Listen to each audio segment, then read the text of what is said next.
Who was the most dominant team in pro football history? The 1972 Miami Dolphins? How about the 1948 Cleveland Browns? They were both undefeated champions of their respective leagues. Or maybe Lombardi's Packers, or even the 85 Bears. Not so fast. There was a team in mainstream professional football that excelled beyond any of those mentioned above. My name's Darren Hayes, and I'm the author of a book, The World's Greatest Pro Gridiron Team, the 1903 Franklin All-Stars. And I'm proud to say that the Sports History Network is giving away a signed copy of this book to a lucky winner in our latest giveaway, where you can sign up at sportshistorynetwork.com/giveaways and get your name entered today. Good luck. This podcast is part of the Sports History Network, your headquarters for the yesteryear of your favorite sport. You can learn more at sportshistorynetwork.com. Hello, sports fans, and welcome to another edition of Yesterday's Sports on the Sports History Network. Today, we will have Part 4, The Weightlifting Career of an Average Joe. You can also check out my weightlifting podcasts on No Nonsense, Old School Weightlifting History. Continuing with Part 4. 1 month later, I competed again at Lost Battalion Hall. It probably wasn't a great idea to compete 2 months in a row, as I took a step back. I weighed 175 pounds, snatched 82.5 kilos, and clean and jerked 112.5 kilos. I was back at Lost Battalion Hall again 2 months later, for my second David Berger Memorial. Although I was once again having trouble keeping my body weight up, weighing in at 171 pounds, I had my best contest to date. I snatched 87.5 kilos, that's 193 pounds, clean and jerked 115 kilos, that's 253 pounds, for a 202.5 kilo total. One thing I always liked about competing in Olympic weightlifting was the camaraderie among the lifters. I developed many friendships during my 8 years of competing. There was a great restaurant that was across the street from Lost Battalion Hall, and many of us would go there for a meal after the competition had ended. 3 months later, I was back again for the New York City Open. I snatched 87.5 kilos again, but increased my clean and jerk to 117.5 kilos. I was happy with my clean and jerk because I was closing in on one of my goals, which was to clean and jerk 100 pounds over my body weight, which was 170 pounds at this competition. But every time it seemed like I was on my way to bigger and better things, life would get in the way.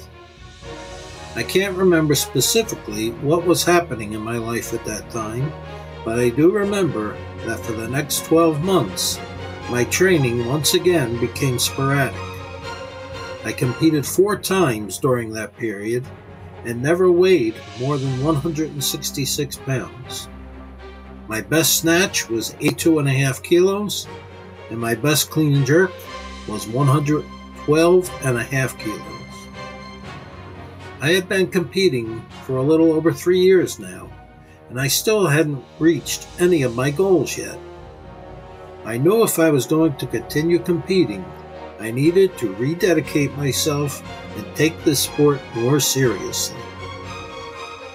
In June of 1985, I competed at the Essex Health and Racquet Club in West Orange, New Jersey. While my father had been to some of my competitions, this was the first and last one my mother attended. Ever since I had injured my knee 10 years earlier, she had a hard time watching me participate in any sporting event, for fear that I would re-injure my knee. I was, and still am, extremely bow-legged, so I suppose that made her nervous too.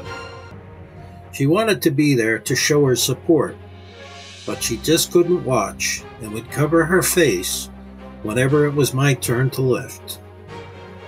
I gained most of my weight back, weighing in at 175 pounds and snatched 90 kilos, 198 pounds, my best up to that point.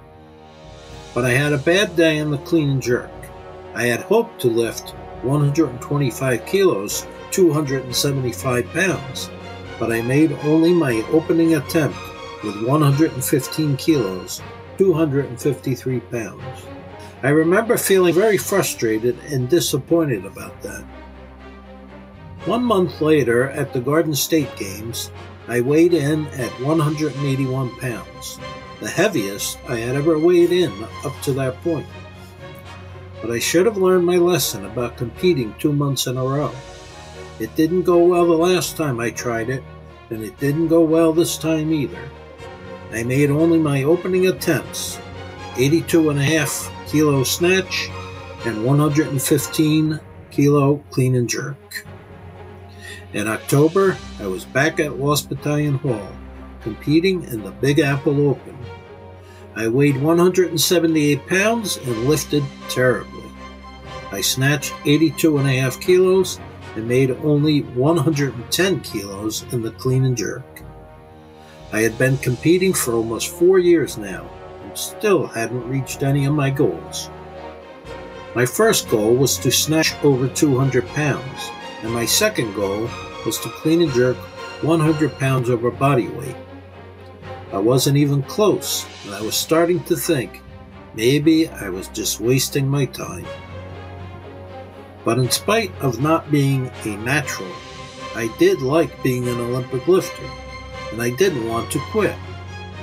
I didn't know what I could do to reach my goals except train harder and more often.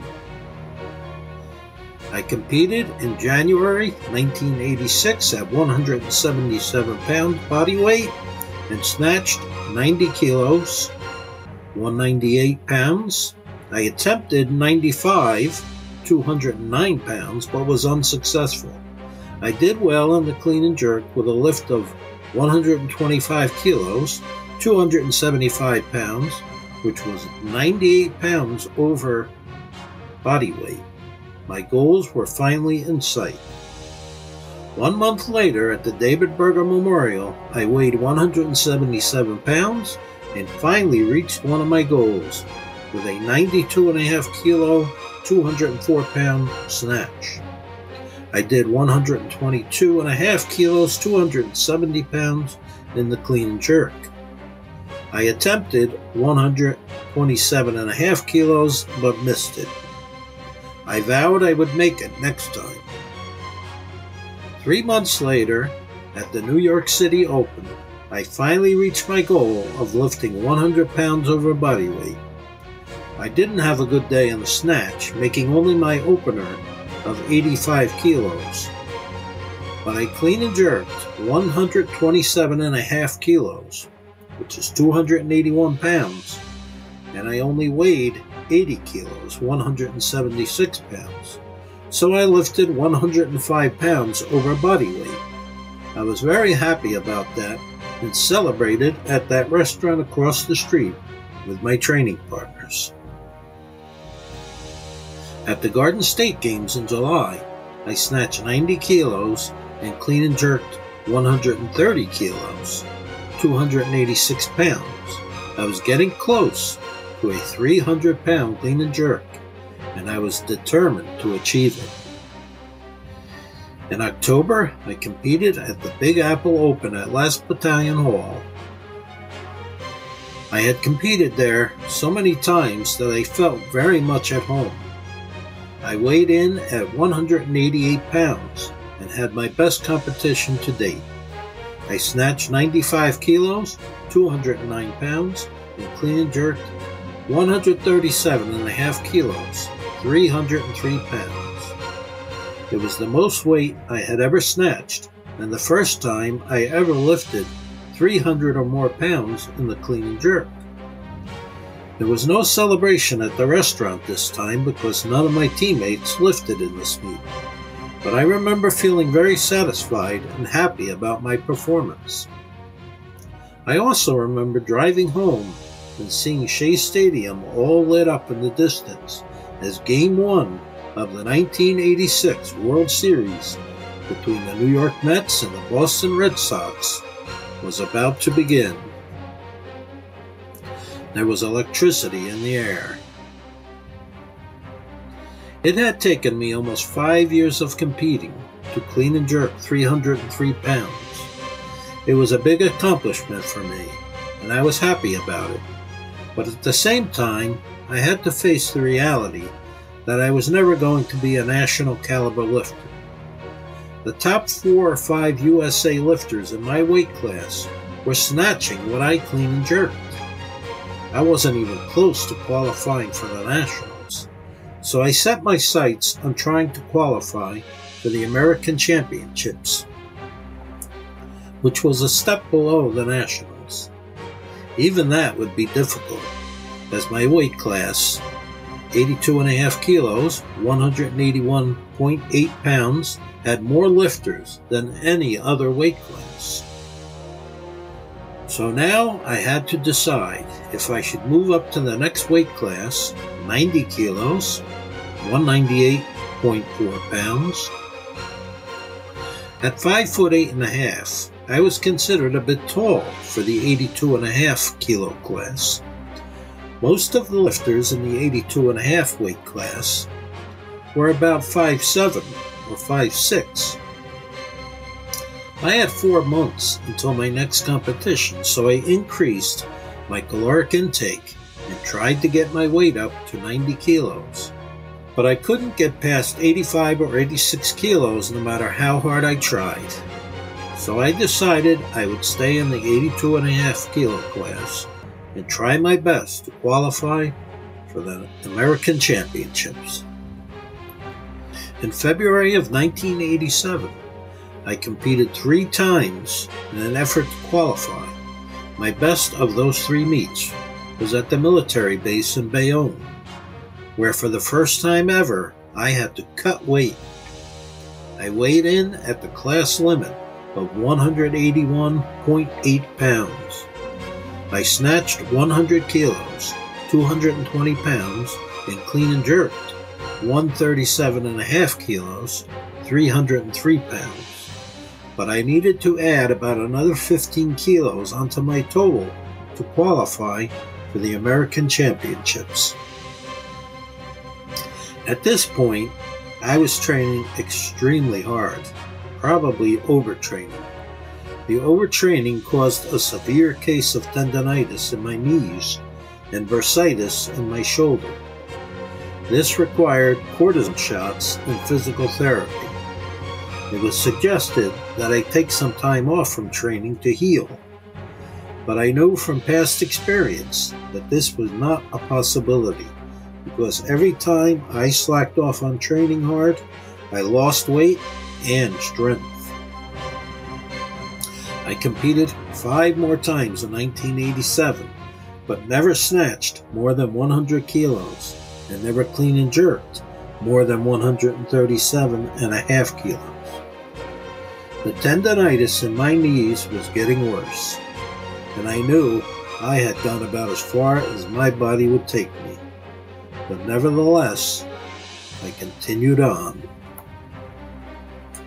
Okay, that will conclude part 4, and next week we will have part 5 of the weightlifting career of an average Joe. Hope you enjoyed it. Thank you, and God bless. This podcast is part of the Sports History Network, your headquarters for the yesteryear of your favorite sport. You can learn more at sportshistorynetwork.com. Hey there, sports history fan. This is Arnie Chapman, aka the Football History Dude, and I wanted to thank you for stopping by to listen to another episode here on the Sports History Network. Our podcasters are passionate about uncovering and sharing sports stories from yesteryear. And if you didn't know it already, we have over 30 shows across the network covering all sorts of sports history topics. In fact, here's a glimpse into one of our awesome podcasts here on the network. Hello, football friends. This is Darren Hayes of the Pigskin Dispatch podcast, and I'd like to invite you to the portal of positive football history, Pigskin Dispatch and pigskindispatch.com. We talk about everything that centers around the game of American football, expert discussions, the origins of the games, the great players, teams, and coaches, and more, and some great guests and insights from experts. We have new episodes 3 to 4 times a week, and you can find us on sportshistorynetwork.com, pigskindispatch.com, or your favorite podcast provider. How about that? I bet you're super hyped to go listen to that new podcast, right? Well, to learn about this show and all the other podcasts on the network, head over to sportshistorynetwork.com/podcasts. Again, that's sportshistorynetwork.com/podcasts. Head over there today to find your next favorite sports history podcast.